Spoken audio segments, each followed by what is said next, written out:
aprovou na última semana aí, com vetos, a lei que foi aprovada em março, que tinha voltado, né, passou pelo Senado, voltou para a Câmara dos Deputados, falando sobre a saída dos presos, né, as saídas temporárias dos presos. Então, a gente tem um quadro aí bem explicativo. Na verdade, o governo concordou com a maior parte do que foi estabelecido na lei, mas vetou só 2 dispositivos, né, que era...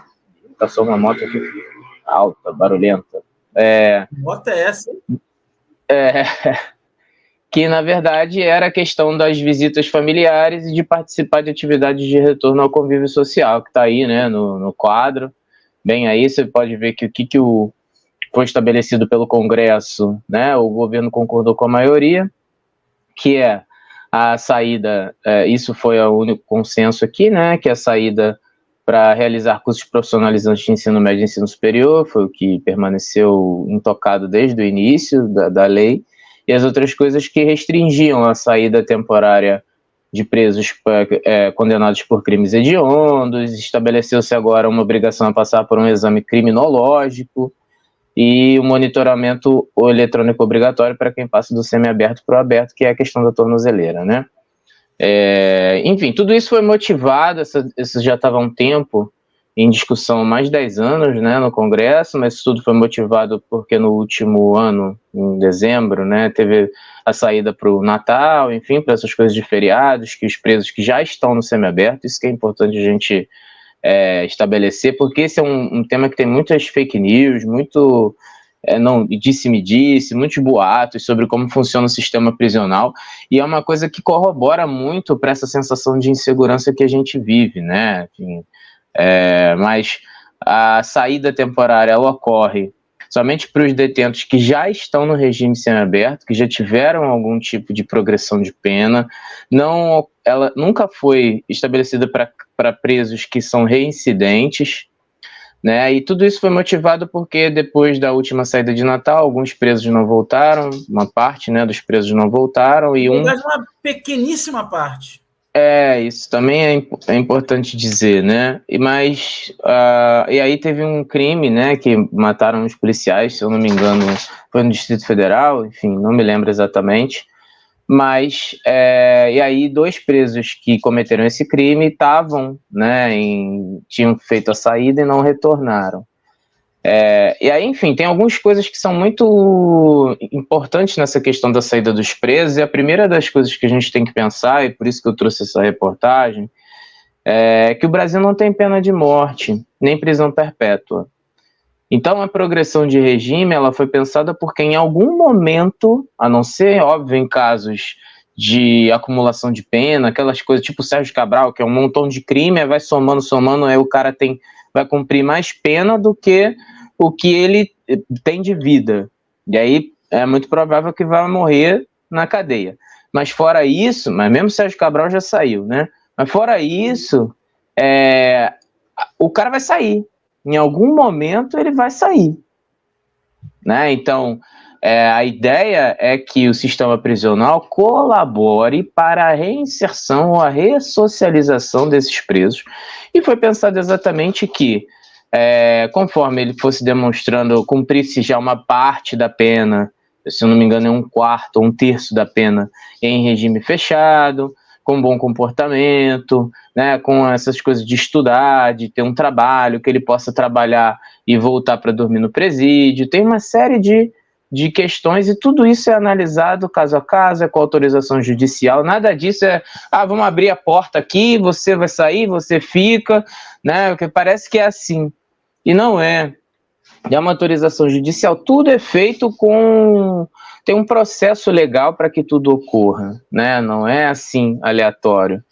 Então, mas por conta dos crimes, enfim, tem toda uma bancada de pessoas que acreditam na punição e no aumento do sistema prisional, em contrapartida a outras pessoas do direito e da justiça que entendem que esse não é muito o caminho, essa medida mais punitiva, são antipunitivistas, né? Isso é um debate dentro do direito, mas essa linha dos punitivistas cresceu e tem muito amparo na sociedade em função exatamente dessas notícias, de uma série de coisas que a gente vê, de programas policialescos aí, da Atena, todo esse clima que é montado na sociedade de insegurança acaba reforçando uma ideia na população de senso comum de que se a gente punir mais, é preciso punir mais e que o sistema ele não pune o suficiente. Então a gente tem que prender mais e o preso tem que ficar lá, ele nunca mais vai voltar. O preso não tem direito algum de nada. Não é gente, enfim, né? São campos de concentração mesmo, trabalho forçado, enfim, tem que comer mal, tem que isso, tem que aquilo, né? Aí quando vai participar do 2 de janeiro, vai preso, aí reclama, a gente não comeu, a gente não isso, a gente não aquilo, aí quer ter direitos. Enfim, mas existe toda essa ideia, e aí o governo entendeu, né, foi um entendimento, inclusive, do Lewandowski, que é o ministro da Justiça, que já tinha adiantado isso, que o Lula ia vetar, né, essa restrição que tinha sido aprovada pelo Congresso dos presos de visitarem os familiares e participar de atividades de retorno ao convívio social. Porque se entende que a ideia é essa, né, que em algum momento ele seria ou deve ser ressocializado, ele deve retornar ao convívio dos familiares, e esse laço, ele deve ser importante. A gente aqui, óbvio, não está falando, e aí é que tem isso, né, a população carcerária, ela é muito diversa, nem todo mundo que está preso é porque matou alguém, é porque assaltou, matou, estuprou, não é isso, né, você tem pessoas que estão presas por motivos variados, né, ou não é traficante, não é isso, né, a gente está aqui falando de diversos outros crimes, ou, enfim, de pessoas que precisam até desse contato para poder serem ressocializadas, para poder não conseguir voltar, sair da cadeia e retornar ao convívio social e não voltar, né? Porque a questão da reincidência também é muito grande, exatamente porque o sistema penal não ressocializa. Então, enfim, o governo, entendendo, obviamente, que esse é um momento delicado de crescimento da extrema-direita, do punitivismo e tal, não abraçou totalmente a causa do antipunitivismo, da ressocialização dos presos, mas entendeu que seria interessante vetar a restrição às visitas familiares, né? E a participação dos presos nas atividades de retorno do convívio social.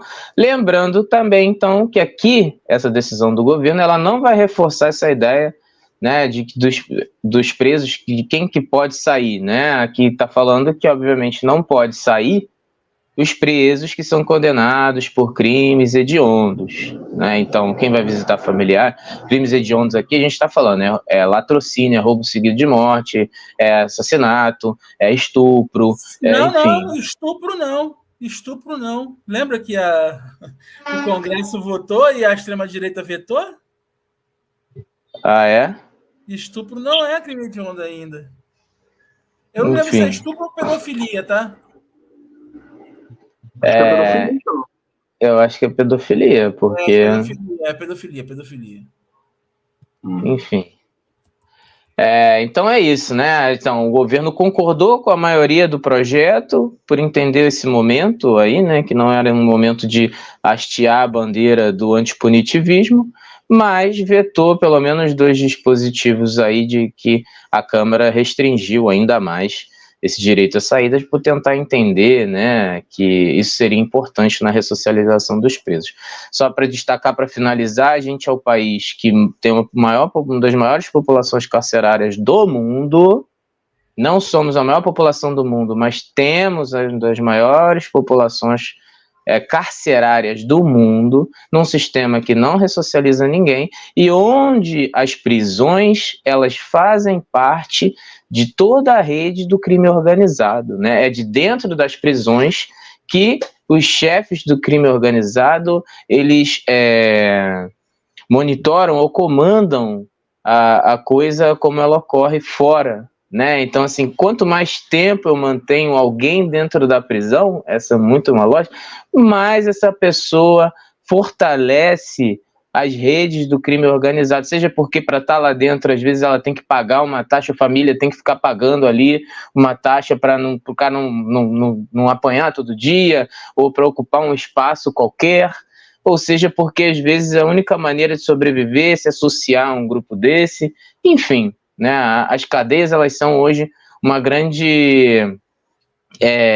um espaço, como fosse uma caixa preta, né? A gente não sabe muito bem como funciona, a gente não tem dados precisos, a gente não tem transparência sobre como as coisas ocorrem, e são feitas para ser desse jeito mesmo, para que a gente não saiba, para que a coisa funcione e cause insegurança, para fortalecer determinados grupos, enfim, né? Então, eu acho que o veto, ele foi importante, embora eu, de fato, também me sinalize mais para o caminho do antipunitivismo. Mas a gente sabe que isso está num horizonte muito, muito distante ainda. A sua fala foi importante, Vinícius, porque a barbárie, ela divulgou a notícia, né, a fake news, de que o governo Lula vetou o projeto das saidinhas, né? E aí, depois até da própria... na votação lá do Brasão, a Duda Salabert, né, subiu o tweet, né, que o Nicolas defende bandido, e aí o Nicolas no seu Twitter, que depois desse veto, né, aliás, dessa sanção, né, no veto é só de 2%, subiu o tweet, né, Lula defende bandido, nada a ver, né, nada a ver. E o próprio Paulo Pimenta aqui, em 45 segundos, explica Os mesmos que estão aí hoje, dando entrevistas, promovendo fake news sobre o veto do Lula, mentindo para a população, são os mesmos que votaram para soltar o Brasão, acusado de ser um dos mandantes do assassinato da Marielle. É curioso isso, sabe, gente? Porque é uma postura hipócrita, cínica, né? Parece que para eles tem bandido de estimação. Como é amigo, mesmo que seja acusado de assassinato, eles querem tirar da cadeia. Agora, uma pessoa que não cometeu nenhum crime grave, que não está envolvido em assassinato, eles fazem uma demagogia dizendo que são contra qualquer tipo de possibilidade dessa pessoa visitar a própria família. Então, é um discurso cínico, hipócrita, e a gente tem que ter coragem de fazer esse debate com toda a transparência. Então é isso, né? Eles estão tentando levantar fake news de que o Lula vetou o projeto Saidinhas, isso não é verdade. 98% do projeto foi sancionado, apenas 2%, porque existe uma preocupação com a população carcerária, de muita gente que está presa sendo trânsito julgado e presa por crime banal, né? Crime banal. Mas aí, quem não tem sentença não vai conseguir fazer a saidinha, porque não tem a progressão estipulada, né? Pior ainda. Pior ainda. Então, assim, e o Renato Azevedo, ele puxa um lado importante dessa história, que é o seguinte: se o Congresso derrubar esse veto, essa bucha são dos estados. O governo federal não tem nada a ver com isso. Porque isso pode gerar rebeliões nos presídios Brasil afora. E a maioria dos presídios, os administradores são estaduais. Então, o Lula poderia simplesmente lavar as mãos e sancionar todo o projeto, não vetar nada, e dizer, a bucha é de vocês. A bucha é de vocês. Porque na hora que o bicho pegar, né, e eles disserem, presidente Lula, nos ajude. Não, peça para o Ronaldo Caiado. O presídio é estadual. Né? Peça para o Cláudio Castro. Peça para o Tarcísio de Freitas. E aí? Essa bucha vai ficar com os estados. Tá? Isso é um problema muito sério. Bom, para mim o governo acerta. Eu esperava isso. Eu lembro que quando eu falei aqui, alguém, não lembro quem, falou justamente o lado de lá, falou, não, é uma oportunidade do Lula não favorecer, não alimentar a rede bolsonarista que vai dizer que ele está a favor dos bandidos, que ele está... eu não lembro realmente quem foi. E eu falei, cara, a gente não pode nunca pensar por esse lado em deixar de praticar políticas públicas, em deixar de ter decisões que vão mudar a vida das pessoas, porque é disso que se trata governos, pensando no lado de lá, porque você não precisa fazer nada para ter uma oposição maluca, esdrúxula e cometendo fake news. Então, tem que pensar com a racionalidade dos fatos.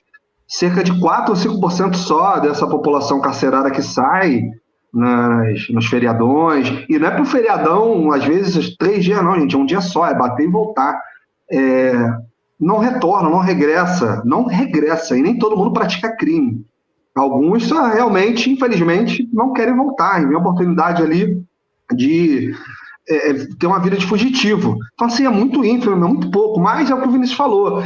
Cria aí todo um pânico moral, isso entra na não divulgação dos fatos. Eu lembro muitas vezes quando as pessoas querem criticar o auxílio reclusão, que aí querem chamar de bolsa presidiário, você vai lá pesquisar, tem uma série de fatores, de requisitos para o cara conseguir receber um provento para familiar ou dependente direto, não é para ele, não é para ele usar na cadeia. Pode ser sacado e levar para ele, tudo bem, mas lá dentro ele não usa dinheiro, moeda corrente, é para o uso fruto de familiar. O cara tem que não ter cometido os crimes hediondos, não ter atentado contra a vida de ninguém, tem que ter contribuído, tem que ter trabalhado de carteira assinada.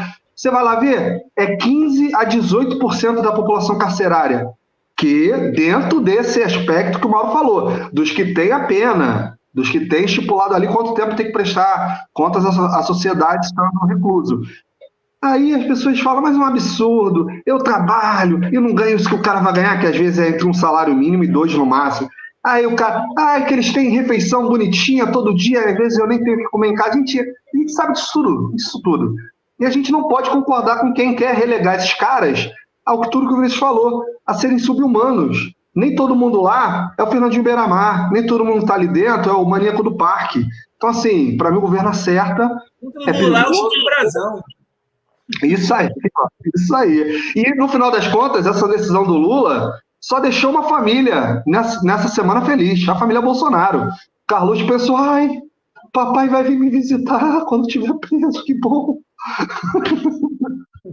Vambora. Só esperamos se o Bolsonaro for preso, se o veto for derrubado, o Bolsonaro não tem direito a saidinha nem a visita de família, tá? Vamos lembrar disso, ok?